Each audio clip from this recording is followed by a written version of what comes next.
मूल ध्यानम गुरुर्मूर्ति पूजा मूलम गुरुपदम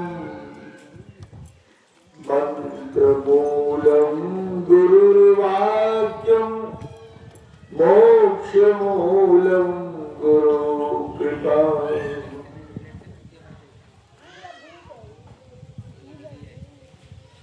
प्रियात्मन,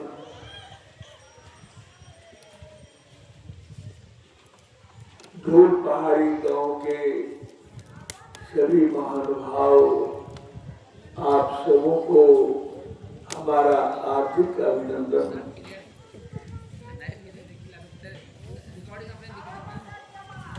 दुनिया में प्रत्येक वर्ष कार्तिक पूर्णिमासी के दिन हमारे सभी शिष्यगण हमारे जन्म दिवस को मनाते हैं। इसी उपलक्ष्य में शिष्य भक्तगण आप सबों को निमंत्रण देने आते हैं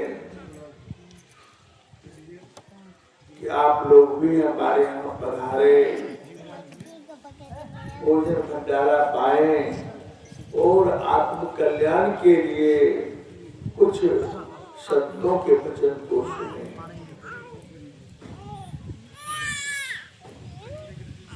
संत अपने लिए नहीं जीते हैं, वो संसार के प्राणियों के लिए ही अपने जीवन को धारण करते हैं और परम पिता परमेश्वर से सबके कल्याण के लिए प्रार्थना करते हैं। इसलिए कहा गया है, संत होत परमार्थी परहित करे विचार। संत परमार्थी होते हैं, संसार के प्राणियों के लिए होते हैं। और एक शब्दों में साहब ने कहा कि सर्वर तरवर संत जन चौथा वर्ष में परमार्थ के कारणे चारों धारी देख। सरोवर यानी जलाशय, तरवर यानी वृक्ष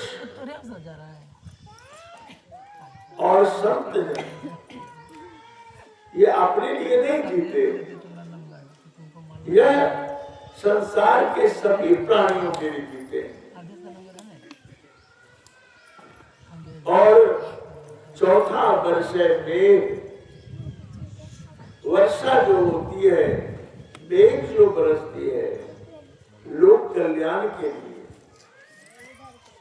अगर वर्षा नहीं हो तो संसार के प्राणी सूर्य के किरणों के ताप से झुलस कर मर जाए। इसलिए सतगुरु कबीर साहब ने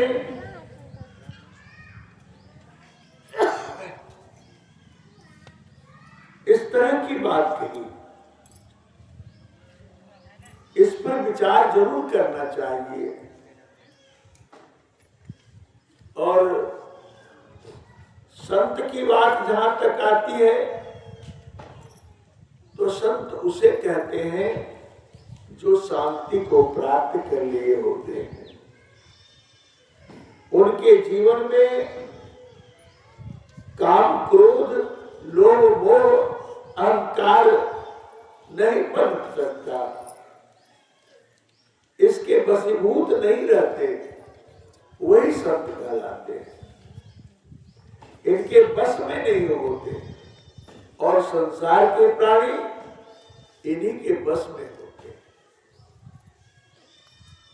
इनकी भावनाओं को समझते हुए इन्हें प्रकाश करना चाहते हैं कि यह दुखदायक है। हालांकि कबीर साहब ने ये भी कहा, पांचों कृतिया नाम के ग्रह भजन में भंग, दोकर टुकड़ा दे के तब करो सत्संग। ये पांचों कुत्ते हैं, काम, क्रोध, लोभ, मोह और अहंकार। यह पांच कुत्ते हर मनुष्य के अंदर, हर प्राणी के अंदर है। इन्हें दो टुकड़े देने के लिए कहते हैं और फिर सत्संग करो। ये कुत्ते किनके हैं? मन के हैं। मन काल है, आपका शत्रु है, आपके साथ रहता है और आपके ही शरीर में उधम मचाता रहता है। आप खाना खाते हैं, आप पानी पीते हैं, जीवन जीते हैं, पांच ज्ञानेंद्रियों के माध्यम से आंख, कान, नाक, जीवा और त्वचा, चमड़ा, इन पांच मार्ग से आप संसार के विषयों को प्राप्त करते हैं। जीवा से स्वाद लेते हैं, नासिका से गंध लेते हैं, चक्षु से, आंख से आप रूप देखते हैं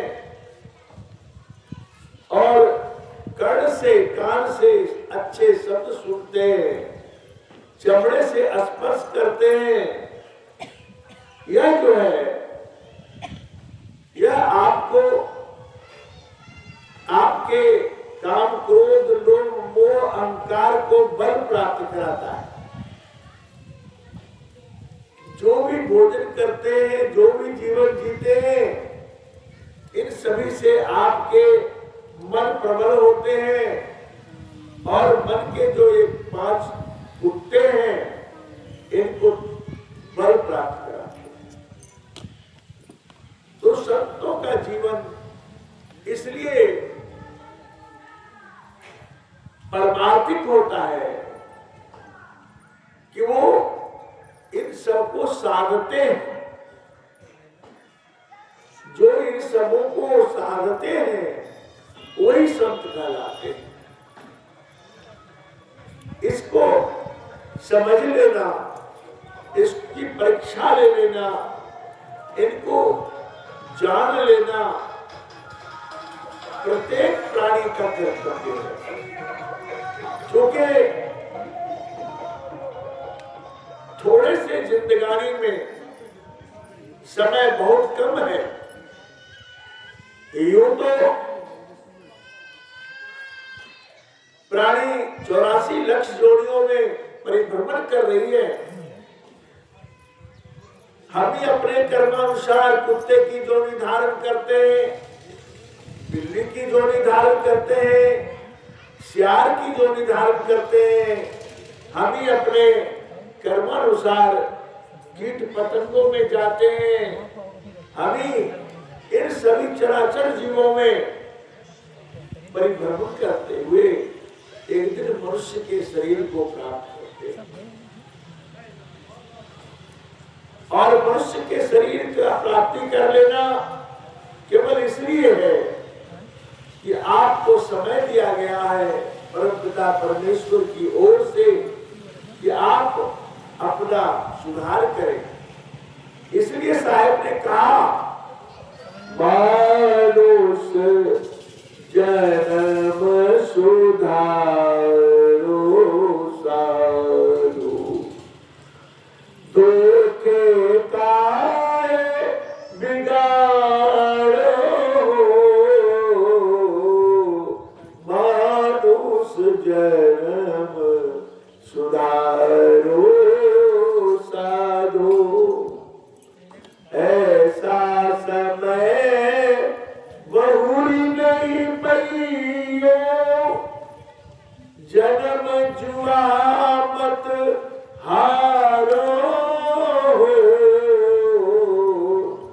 मानुष जन्म सुधारो साधो।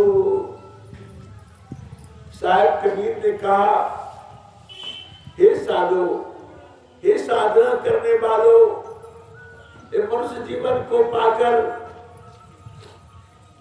मनुष्य जीवन में मनुष्यता की प्राप्ति करने वालों, इस जीवन को सुधार लो, मनुष्य जन्म सुधारो सालो, धोखे काहे बिगाड़ो हो, धोखे में क्यों बिगाड़ रहे हो। सत्संग करो, संतों के शरणागति में जाओ और समझो, बूझो, परखो और फिर अपने जीवन को देखो कि मेरे जीवन में क्या कमियां हैं, क्या अच्छाइयां हैं। थर्मामीटर सबके साथ है, कोई व्यक्ति ऐसा नहीं है जिसके पास के अपने ताप को मापने के लिए थर्मामीटर ना हो। लेकिन तब पता चलता है खुद को जब आप अपनी ओर निहारते हैं, अपना ही स्वयं समीक्षा करते हैं, अपना ही स्वयं मूल्यांकन करते हैं कि हम क्या है, किस राह पर जा रहे हैं, कहां जा रहे हैं, कहां जाना चाहिए, क्या कर रहे हैं और क्या करना चाहिए। यह सारे सामर्थ्य प्रभु ने आप सबको दे दिया है, लेकिन उस सामर्थ्य का सदुपयोग करें, तब उस सामर्थ्य का मूल्यांकन करें, तब यह जीवन सही रास्ते पर है। देखिए, मैं कई बार कहता हूं, यह शरीर जो है एक रथ है, शरीर एक रथ है, सारे मनुष्यों के शरीर एक रथ है। इसके अंदर बैठी हुई जीवात्मा वह रथी है, अर्थात शरीर का मालिक है, और उस शरीर के मालिक जीवात्मा के अंदर ही परमात्मा है, व्यापक रूप से। और बुद्धि जो है,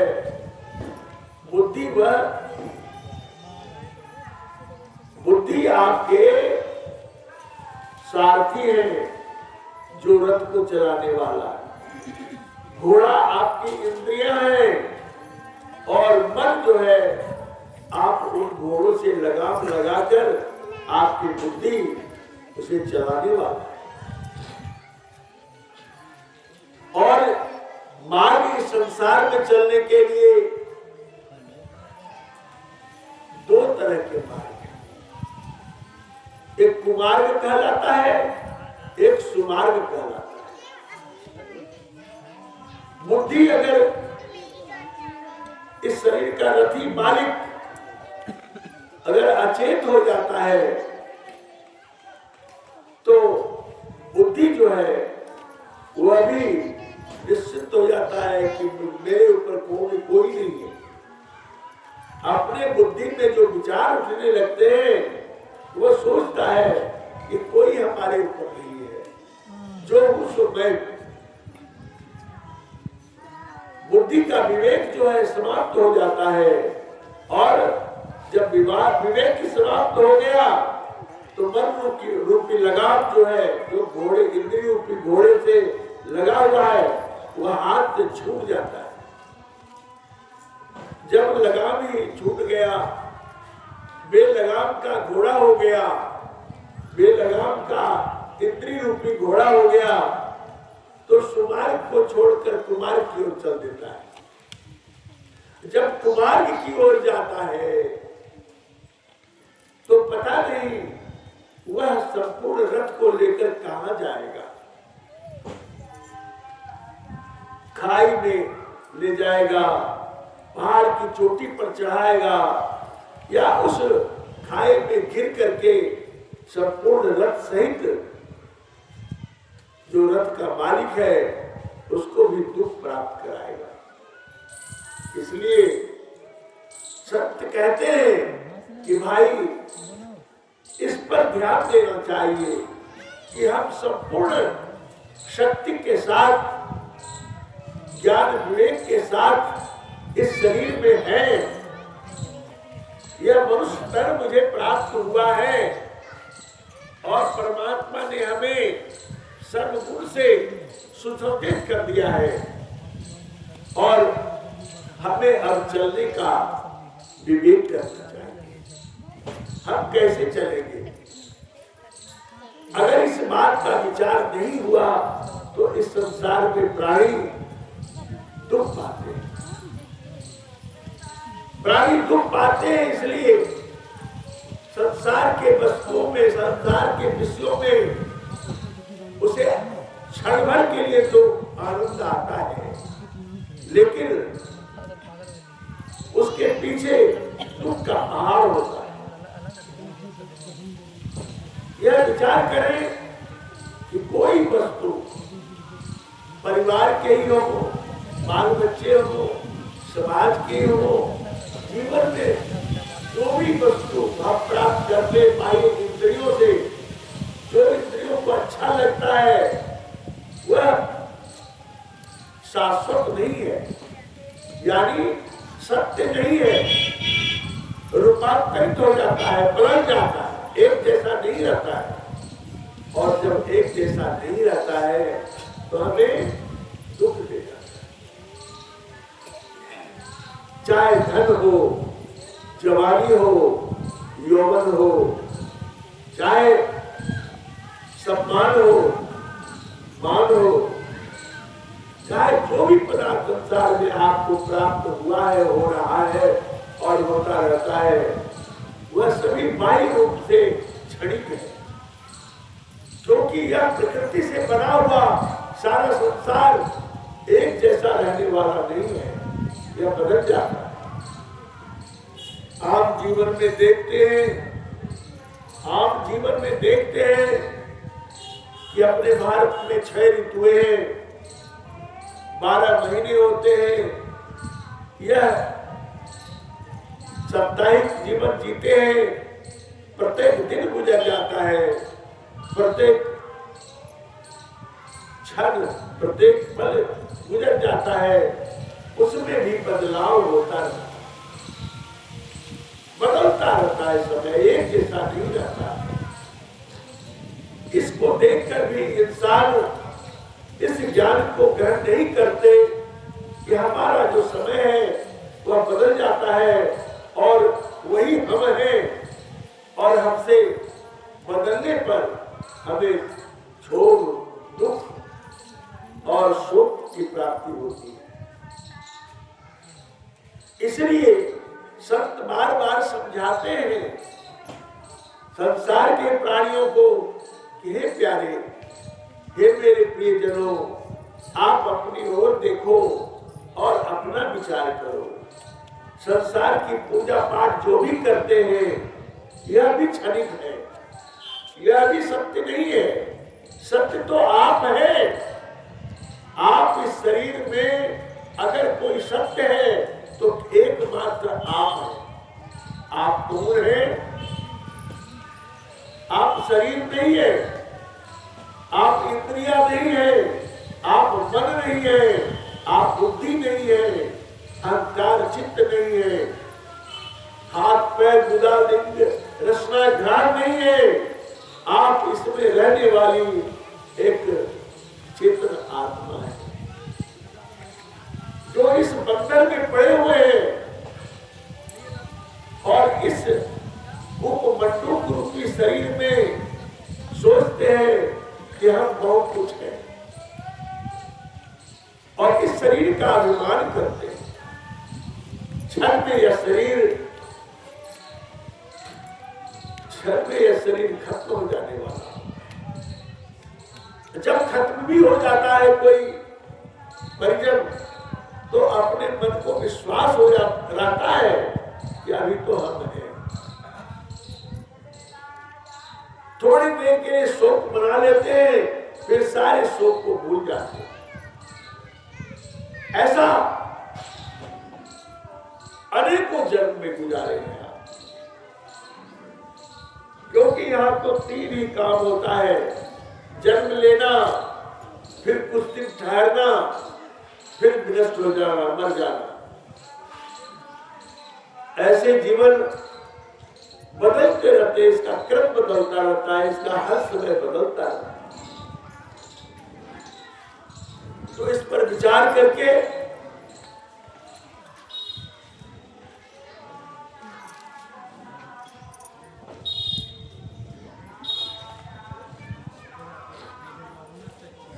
इस पर विचार हमें करना हो। अगर नहीं करते हैं तो दुख प्राप्त होता है। इसी दुख से बचने के लिए यह बातें हमने आपसे कही और कह रहे हैं कि भाई सत्संग में आइए, पूजा पाठ जगत का कार्य है, इससे सुख की प्राप्ति नहीं होती है। जब आप जन्म लेते हैं तो प्रारब्ध के अनुरूप ही आपका जीवन होता है। प्रारब्ध कोई दूसरा नहीं दिखता। लोग कहते हैं कि विधाता ने छठी रात में भाग्य रेखा लिख दिया। नहीं, आपने लिखा है। आपके भाग्य को कोई नहीं लिख सकता। आप पूर्व जन्म में जो कर्म किए हैं उसी के अनुरूप आपको शरीर प्राप्त होता है।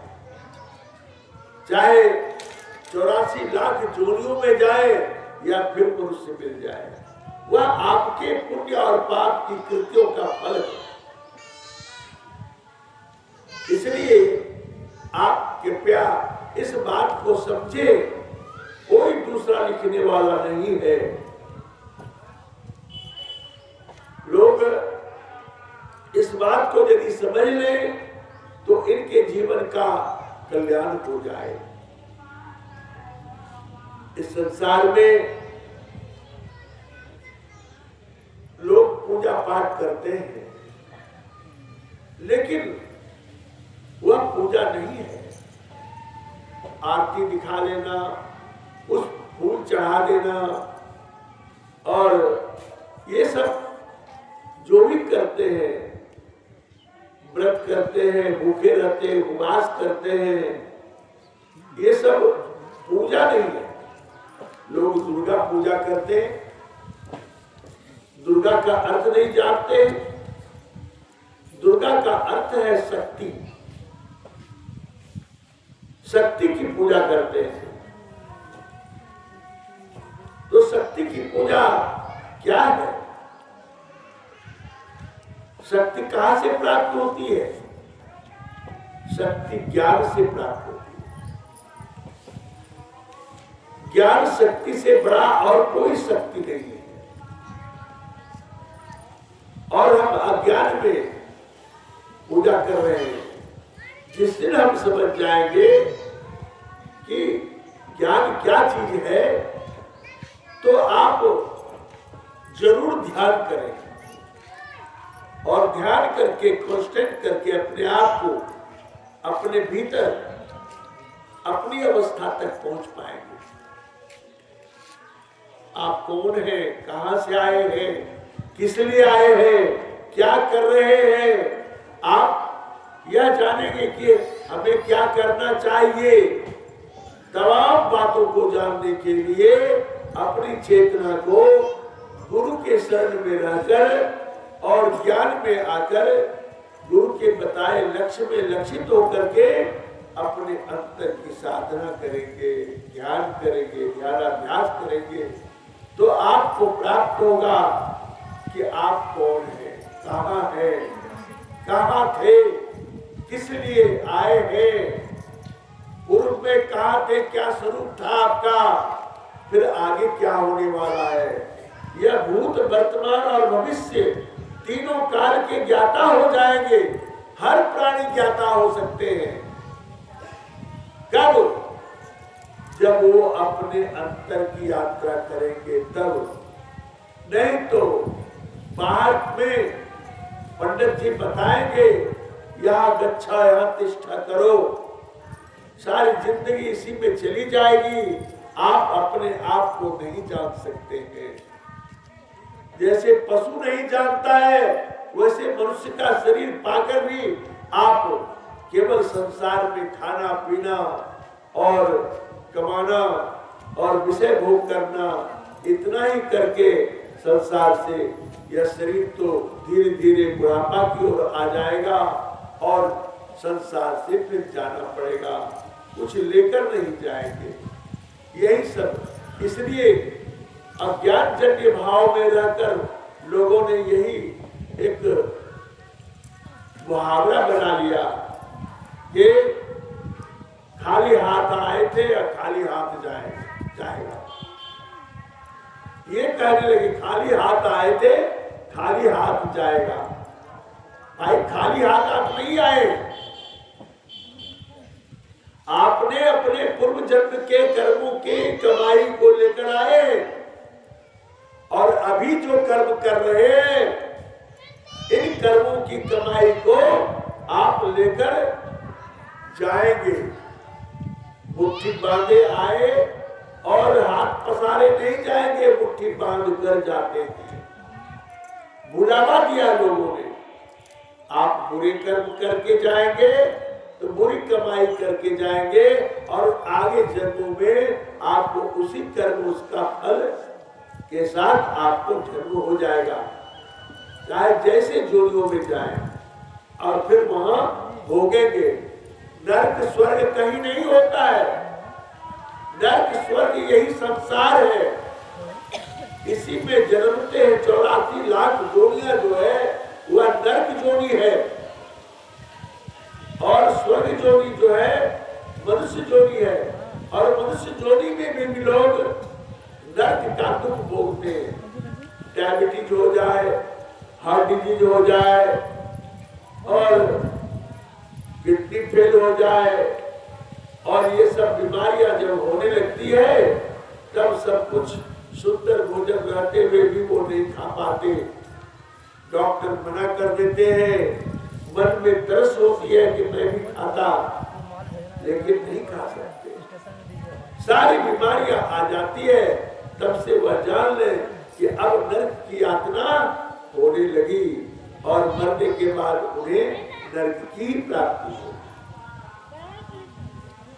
इसलिए जीवन मरण जो भी है वह सभी आपके कर्मों पर आधारित है, हर प्राणी के कर्मों पर आधारित है। इसलिए संत कहते हैं कि भाई आप अपने कर्मों को सुधारें, मनुष्य जीवन को सुधारें और मनुष्यता की चोटी पर चढ़ जाएं। बसवत जिंदगी दुख की खोट है और इसमें कब तक जीते रहेंगे, मरते रहेंगे, दुख भोगते रहेंगे। अपना जीवन स्वयं अपने हाथों लिखकर बनाए और अपना जीवन स्वयं अपने ही कर्मों से प्राप्त किए हैं। आगे के लिए हमें सुधार करना चाहिए अपने जीवन को और भजन करना चाहिए।